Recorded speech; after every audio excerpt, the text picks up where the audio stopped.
Hello, and welcome to Soothing Pod's Sleep Stories. My name is Arif, and I am going to tell you a wonderful story that will lull you into a peaceful and restful sleep. Tonight, I will be your guide to a beautiful medieval city of Italy called Verona. It is known for its amphitheater, its romantic bridges that cross over the Adige River, and marvelous sunsets. But more than anything else, Verona is famous as the home of two star-crossed lovers, whose names you may also be familiar with, Romeo and Juliet. But before I tell you the story, let's take a moment to be whisked away to a place where all is calm and quiet and relaxing. Get comfortable in your own bed or on your pillow. Let's inhale and exhale, feeling our body release any tension. Let go of the cares of the day, any complicated thoughts.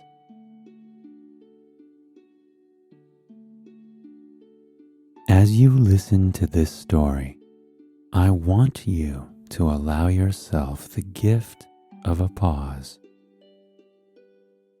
A story can be so simple, yet so luxurious, we often think we don't have time to lay aside in our day to be still, to be quiet, to reflect, and to pause. But right now, that is all you need to do. Can you gift yourself this wonderful half hour? If you can, you will feel so much better, I promise. You know, sometimes the best love stories are the most tragic ones. And so it is with the legend of Romeo and Juliet, two young, star-crossed lovers. Are you comfortable now? Then let's begin the story. The story of Romeo and Juliet takes place on the streets of Verona, a city in northern Italy. Here, there is always life and merrymaking, youths walking along the riverbanks, embracing or chatting. In the 14th century, it was much the same, except that a lot of the chatter on the streets and a bit of violence was caused by deeply rooted family problems. One of the most known was the feud between noble families Capulet and Montague. And here we find our hero, Romeo, the son of a Montague. Today, he is chatting with his friend and cousin, Benvolio. But it is not too joyful a conversation. Romeo is perplexed, and his cousin tries to comfort him. "Rosaline does not return my affections," cries Romeo, whom you can imagine, with his good looks and handsome face, is desired by many young ladies in Verona.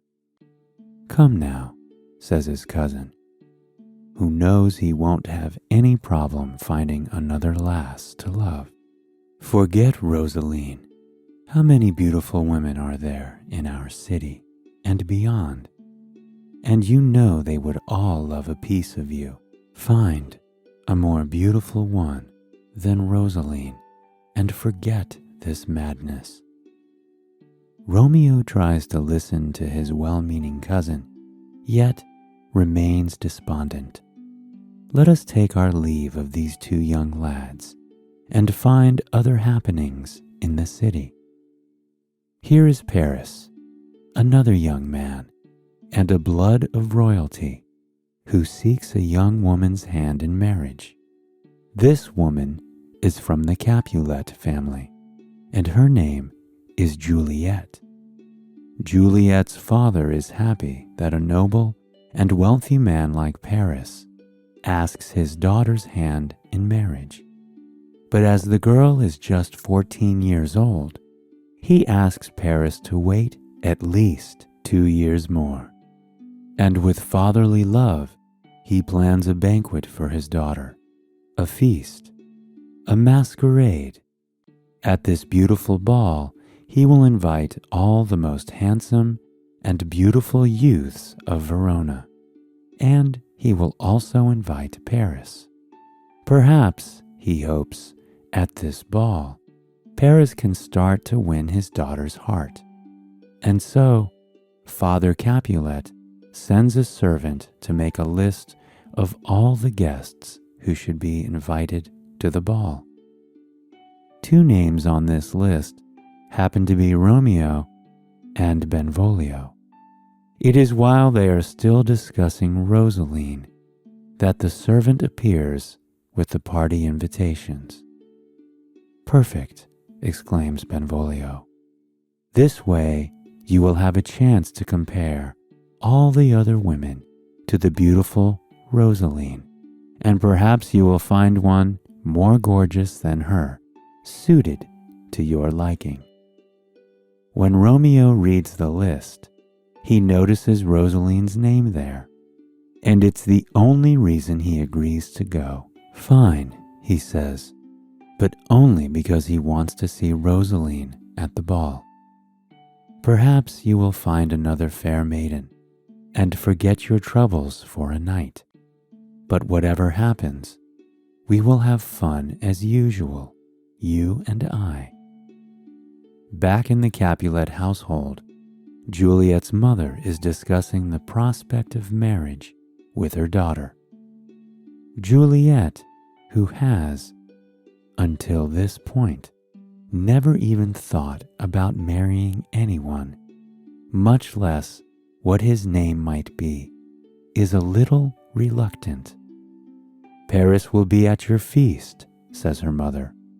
"Promise me you will at least look at him and see if there is even the slightest chance you could find it in your heart to love him." "I'll try, mother," promises Juliet. The night of the feast is as festive as expected, and everyone is dressed in their finest robes. Parties at the Capulet villa are always spectacular. Fireworks over the river, music, dancing, and no end to the partying. Wine is flowing, food is abundant, and all the guests are having a good time. All except Romeo, who remains melancholy.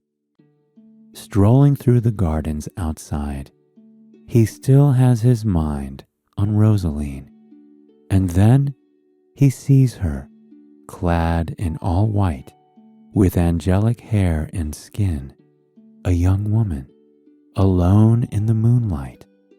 Who is she? He wonders.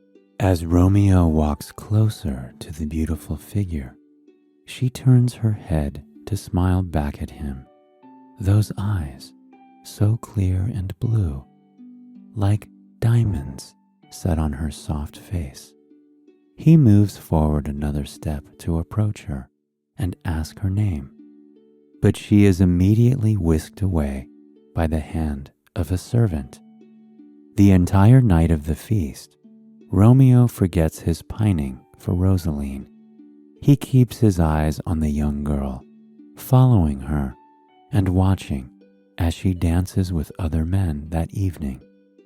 Finally, in a moment that comes not too soon or too late, he speaks to her. "What is your name?" "Juliet." Her voice is as soft and clear as he'd imagined it would be. "And yours?" "Romeo." But then another voice, more enraged, calls out, "Romeo, and Benvolio. Cursed sons of Montague, how dare you? It is Tybalt, a relative of Juliet's and a Capulet. He recognizes Romeo and his cousin instantly and is upset that someone had the nerve to invite the Montague family to the feast. Who gave them permission to be here? Tybalt calls his crowd and draws his swords, ready to attack. But the two cousins are swift and strong. They run across the garden and escape before any real harm can come to them. But this sudden encounter with the most beautiful girl he has ever seen makes Romeo forget all about Rosaline. Although he had only gazed at her from a distance, he is sure of it. This is the woman he loves. Romeo waits until he hears the sounds of Tybalt's gang disperse, and then creeps back towards the garden. Through the hedges, he can see a balcony. Its intricate beams hold up the marble inlaid terrace. Vines with new buds climb elegantly up its sides. And there, bathed in moonlight, stands his love, Juliet. She seems in a daze, an evening dream, leaning her head upon her hand and sighing into the distance. Romeo thinks he hears her speaking. She is humming a song, a whisper, a name. Oh, I wish I were a glove upon that cheek, says Romeo to himself. Romeo presses his ear to the bushes, trying to hear what she is saying. Romeo, oh Romeo, where are you, Romeo? Ecstatic, Romeo stays in the garden to listen to Juliet call his name.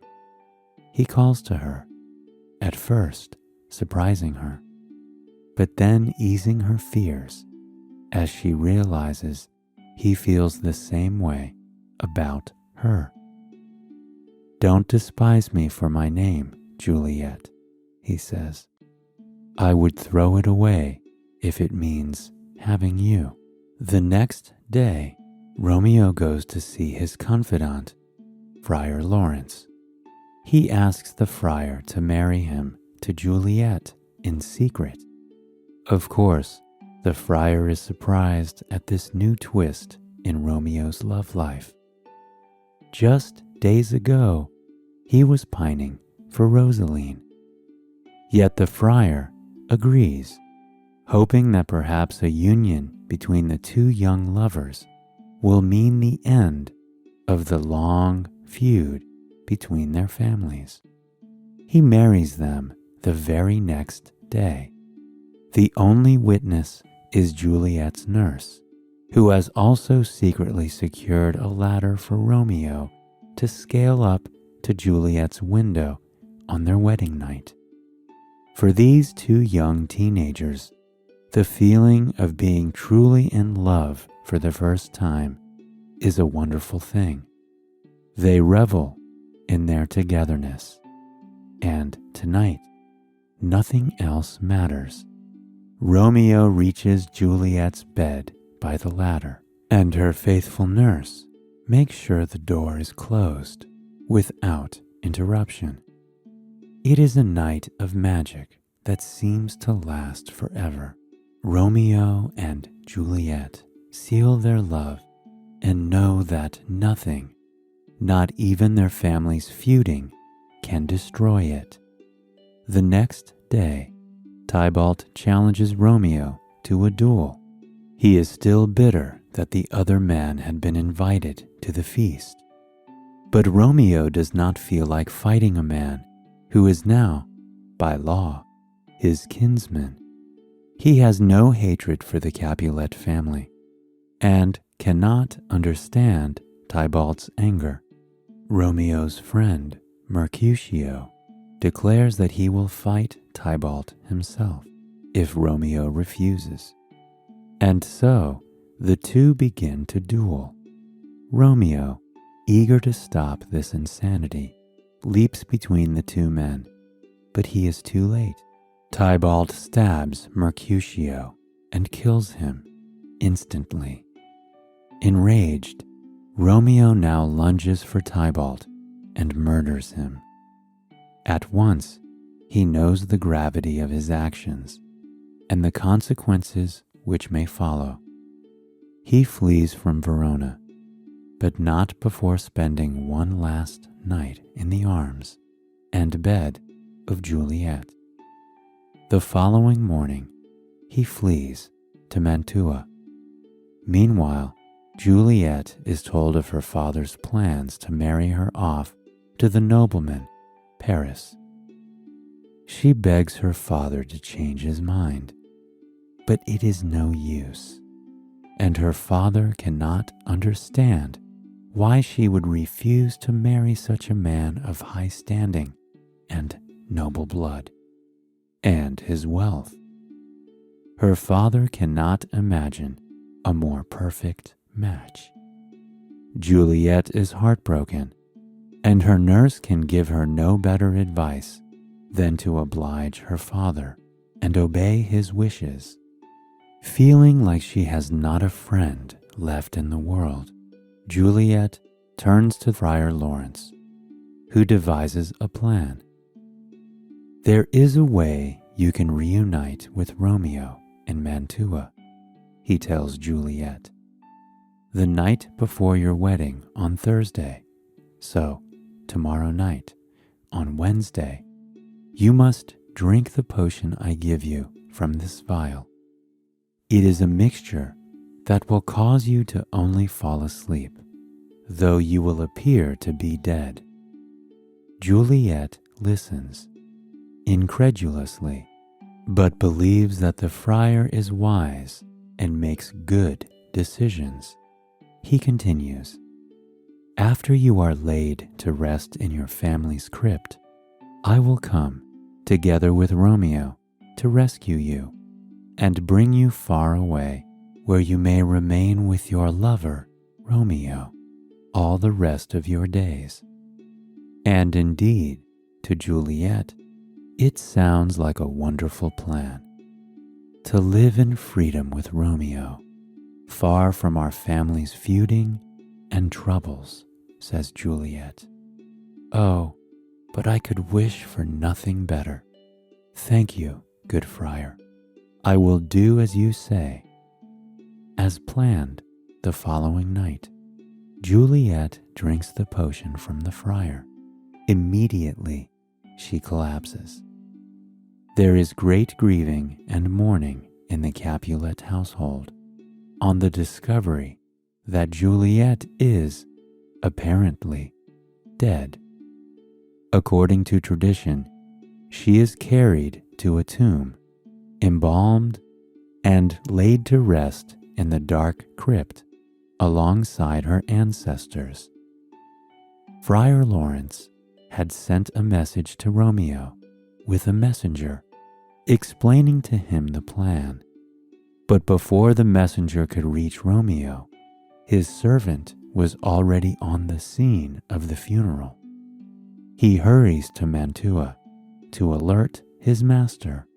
Romeo makes haste and comes to find Juliet, just as he was told, dead and still as stone. But Romeo was prepared for this. He was aware that their love could never be. To face reality and ease the suffering, he armed himself for the worst. Romeo had purchased a vial of very strong poison and swallowed it. Within minutes, his heart has slowed, his breathing is painful. He falls to Juliet's side, clutching her hand as he sinks to the ground, and lets himself be overcome by the feeling of deep, sorrowful sleep. The grasp of Romeo's hand is all Juliet needs to awaken. As she does so, looking around her, she is not surprised that she is inside the tomb, for this is what she expected. But she does not see the friar or Romeo as promised. And then her eyes fall to the marble ground beside her. There, on the cold floor, she sees her lover, stricken with grief and covered with tears. She cannot know if the tears are Romeo's or her own, for all at once they stream down her face too, flooding her cheeks and bathing Romeo's face in sorrow. "Romeo, my love, what have you done?" she cries. Suddenly, it all makes sense. Romeo had found her, thought she was indeed dead, and had taken his own life, and now she must do the same. Juliet tries in vain to imbibe the same poison straight from her lover's lips. She kisses him, both tenderly and desperately, but it is not enough. There is no effect from his still warm lips. And so, in a final attempt, Juliet reaches for a dagger found strapped to Romeo's belt. With a soft cry and swift fingers, she plunges the cold knife deeply into her own heart. Her body slumps forward. Her cheeks find the softness of Romeo's cheeks and the sturdiness of his neck as she falls onto his body. Their torsos entwined, Juliet takes her last breath and closes her eyes forever. The friar, entering the crypt, is too late. He sees the lovers in a heap on the ground. He realizes what has just happened and weeps in despair. In the morning, the watcher arrives, accompanied by Paris and Juliet's parents. They all find the two lovers, and the friar tells them that Lady Juliet had died of grief over Romeo's disappearance.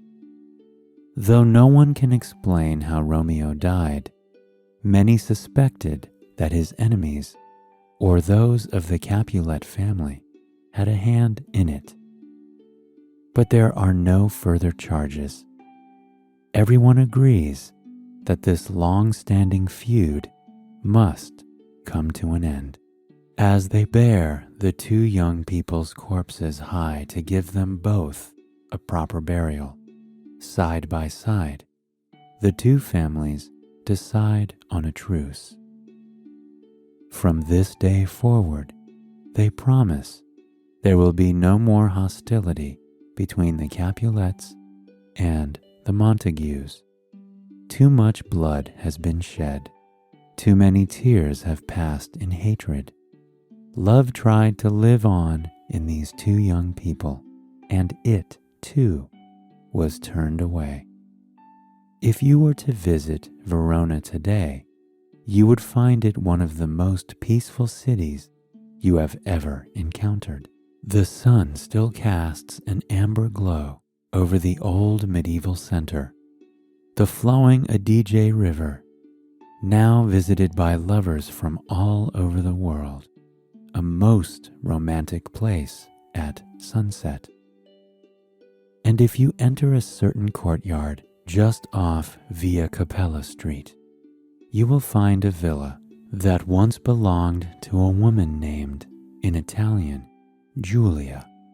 Here, in Casa di Giulia, there is a carved statue of the 14-year-old maiden.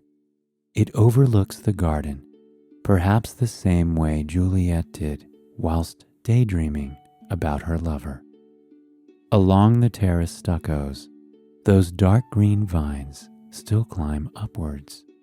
A tiny narrow stairway leads up to the arched, emblemed balcony, where, they say, the same Juliet first called her lover's name Below this balcony, star-crossed lovers from all over the globe still gather to inscribe their names on a wall now covered in 1,000 scribbled hearts, signatures, and dedications.